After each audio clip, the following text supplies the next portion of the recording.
Hello students, how are you? I hope you are doing good in your homes and studying well. Now let us continue our topic. Our next topic is present perfect tense. Present perfect tense refers to an action or a process that has been completed in the present, meaning जो काम अभी अभी समाप्त हो चुका हो। अब हम इसकी आइडेंटिटी देख लेते हैं।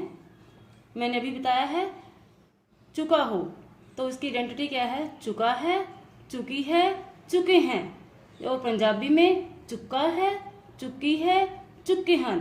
कोई काम अभी समाप्त करके खत्म करके चुके हैं, तो उसका टेंस रूल हम अब देख लेते हैं। सिंगुलर के साथ has, he she it singular है, उनके साथ हैज, वर्ब की थर्ड फॉर्म, उसके बाद object I, we, you, they, ये चारों प्लूरल हैं, उनके साथ had as a helping verb, verb की थर्ड फॉर्म और ऑब्जेक्ट लगेगा। इसका रूल सब्जेक्ट प्लस हैज या हैव प्लस वर्ब की थर्ड फॉर्म प्लस ऑब्जेक्ट। अब हम इसकी एग्जांपल देखते हैं। वह खत लिख चुका है। He has written the letter. He singular subject है, has उसके साथ has लगना है, वर्ब की थर्ड फॉर्म written लगाई है, the letter ऑब्जेक्ट है हमारा। आप खत लिख चुके हैं। आप, you प्लूरल सब्जेक्ट है, उसके साथ have हेल्पिंग वर्ब है, वर्ब की third form written, the letter object. वे बहुत सारी गलतियां कर चुके हैं। They have made many mistakes. अब जो टेंस रूल है वही एक्टिव वॉइस का रूल होता है, जो कि एक सेम है।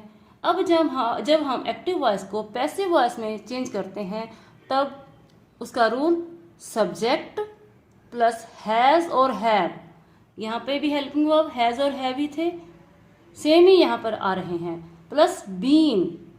याद ध्यान में रखना है, हैज और हैव के साथ बीन लगता है, प्लस वर्ब की थर्ड फॉर्म जो पहले ही हमने टेंस रूल में लगाई हुई है, थर्ड फॉर्म प्लस बाय और उसके बाद ऑब्जेक्ट लगना है। यहाँ पर हमने पहले ही आपको बताया था, जो ऑब्जेक्ट है उसमें सब्जेक्ट बनना है और जो हमारे सब्जेक्ट हैं उन्होंने ऑब्जेक्ट में तब्दील होना है। अब he has written the letter, the letter has been, यहाँ पर द लेटर ऑब्जेक्ट है, यहाँ पर द लेटर सब्जेक्ट में बदल गया है। हैज लेटर, द लेटर हमारा सब्जेक्ट सिंगुलर है, तो उसके साथ has as a helping verb आ रहा है। The letter has been written by him. You have written the letter, the letter has been written by you. अब इसका भी देख लेते हैं। They have made many mistakes, तो इसका पैसिव वॉइस क्या बना? Many mistakes have been made by them. अब हम नेगेटिव सेंटेंसेस को देख लेते हैं। पहचान तो वही है, आइडेंटिटी हमारी वही है। वह खत नहीं लिख चुके हैं, वहां पर चुके हैं, और उसके साथ हम आम भाषा में कैसे बोलते हैं? उसने खत नहीं लिखा है। जो नेगेटिव सेंटेंसेस होते हैं वो उसके साथ सेम ही होते हैं, बस उसमें नहीं और इधर नॉट का यूज हो जाता है। अब हम इसका टेंस रूल देखते हैं। सब्जेक्ट ये हमने आपको यहाँ पे बताए हैं, प्लस हैज और हैव हेल्पिंग वर्ब है, प्लस नॉट प्लस वर्ब की थर्ड फॉर्म प्लस ऑब्जेक्ट। वह खत नहीं लिख चुका है और उसने खत नहीं लिखा है, ये सेम है। He has not written the letter. आपने खत नहीं लिखा है, you have not written the letter. वह बस नहीं छोड़ चुकी है, मतलब उसने बस को मिस नहीं किया है। He has not missed the बस। अब जो टेंस रूल है वही एक्टिव वॉइस का रूल होता है, सेम है। अब हम इसका पैसिव रूल देख लेते हैं। Subject plus has have same है, उसके साथ बीन से पहले not plus been plus verb की थर्ड फॉर्म प्लस बाय और उसके बाद ऑब्जेक्ट। अब इसकी एग्जांपल देख लेते हैं। He has not written the letter, the letter has not been written by him. अब हम इसको रूल के साथ भी कोरिलेट कर लेते हैं। द लेटर यहाँ पर सब्जेक्ट था और ऑब्जेक्ट था, यहाँ पर ये सब्जेक्ट बन गया द लेटर।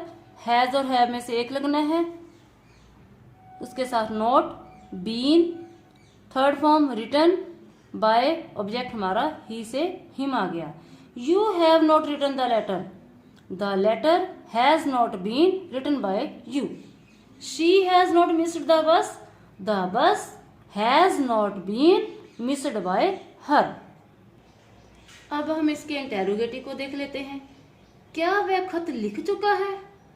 क्या आप खत लिख चुके हैं? यहाँ पर आइडेंटिटी सेम है, चुका है, तो इसका हम टेंस रूल देखते हैं।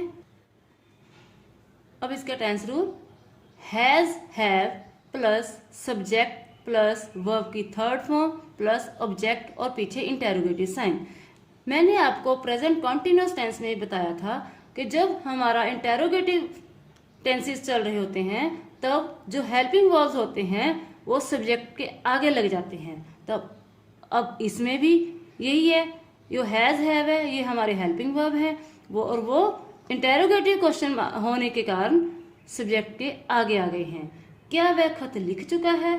Has he written the letter? क्या आप खत लिख चुके हैं? Have you written the letters?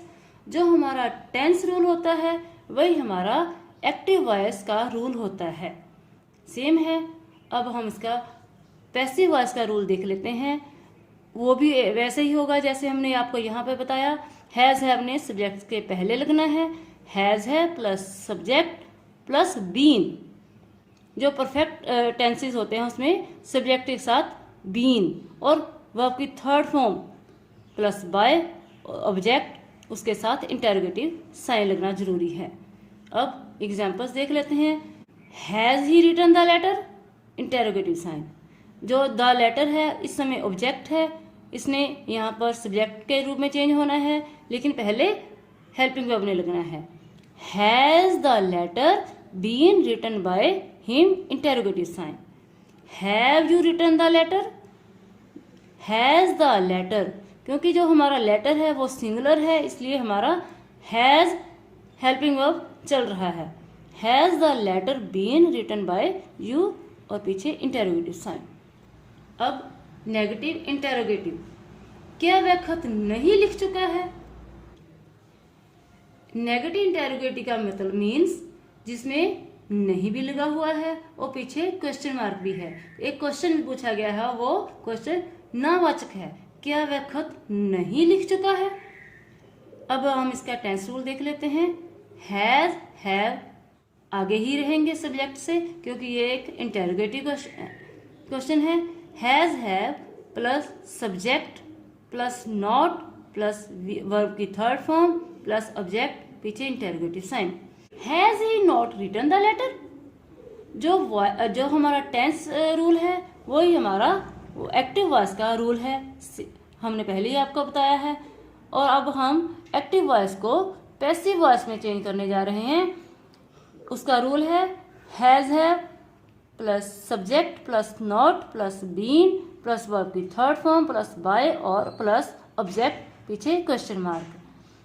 जैसे मैंने आपको बताया है, क्वेश्चन मार्क होने के कारण एक क्वेश्चन पूछा गया है, उसके कारण हेल्पिंग वर्ब में सब्जेक्ट से पहले ही लगना है। अब हम इसको एक्टिव वॉइस को पैसिव वॉइस में चेंज करते हैं। Has he not written the letter? The letter object है। अब हम इसको, अब जब ये पैसिव वॉइस में जाएगा तो ये सब्जेक्ट में चेंज हो जाएगा। Has the letter not been written by him. Thank you for watching my video. Stay tune, stay safe.